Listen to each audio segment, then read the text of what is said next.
May 10, 2007,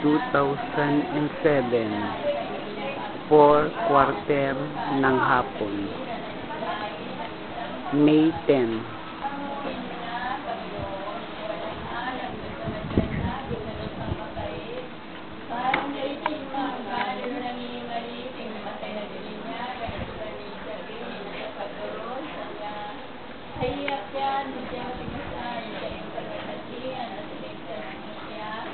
Alang-alang sa kasapitan ko sa mga pagpapaganda, kita sa pamatay ni sa pusang mahirap sa impyerno.